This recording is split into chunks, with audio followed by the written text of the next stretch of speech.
അപ്പോൾ ഇന്നത്തെ വീഡിയോ എൻ്റെ കസിൻ വീട്ടിൽ രാത്രിയിൽ കുറച്ച് കലാപരിപാടികളാണ് കേട്ടോ.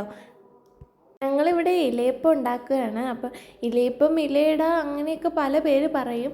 ഞങ്ങളിവിടെ ഇലയപ്പം എന്നാണ് കേട്ടോ പറയുന്നത്. ഇലയപ്പം രണ്ട് രീതിയിലുണ്ടാക്കാം. അരിപ്പൊടിയിലുണ്ടാക്കും, ഗോതമ്പ് മാവിലുണ്ടാക്കാം. ഞങ്ങൾ ഗോതമ്പ് മാവിലാണ് ഉണ്ടാക്കുന്നത്.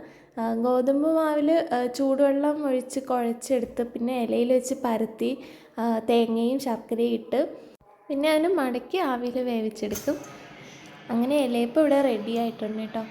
പിന്നെ അത് ഞങ്ങളിരുന്ന് കഴിച്ചു, എല്ലാവരും കൂടി ഒരുമിച്ചിരുന്ന് കഴിച്ചു.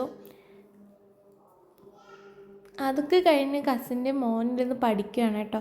അപ്പോൾ അവൻ എന്നോട് പറഞ്ഞു നാളെ വായനാ ദിനമാണ്, അപ്പോൾ അതിനൊരു പോസ്റ്റർ വരച്ചു കൊടുക്കുമോ എന്ന് വെച്ച്.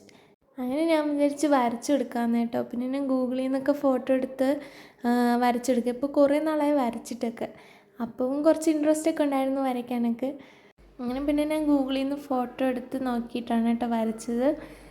അവൻ എന്നോട് പറഞ്ഞു വലിയ മോഡലൊന്നും വേണ്ട, സിമ്പിളായിട്ട് മതി എന്നൊക്കെ പറഞ്ഞു. ഞാൻ പിന്നെ ഒരുപാട് സിമ്പിളല്ല, ഒരുപാട് ഹെവി അല്ലാത്ത രീതിയിൽ ഞാൻ വരച്ച് കൊടുത്ത്. എന്നെക്കൊണ്ട് പറ്റും പോലെയൊക്കെ ഞാൻ വരച്ചേട്ടോ. പിന്നെ അതൊക്കെ കഴിഞ്ഞ് ഇവിടുത്തെ കുഞ്ഞുമോളുടെ കുറച്ച് കലാപരിപാടികളായിരുന്നു. അവൾ മൈക്ക് എടുത്തിട്ട് എന്തൊക്കെയോ പറയുകയൊക്കെ ചെയ്യുന്നുണ്ടായിരുന്നു. അങ്ങനെ അവളുടെ കളിയും ചിരിയൊക്കെ കണ്ടിരുന്നു. അതൊക്കെ കഴിഞ്ഞ് പിന്നെ ഞങ്ങൾ കിടന്നുറങ്ങിയിട്ട്. അപ്പോൾ ഇപ്പോഴും ഇന്നത്തെ രാത്രിയിലെ വിശേഷം.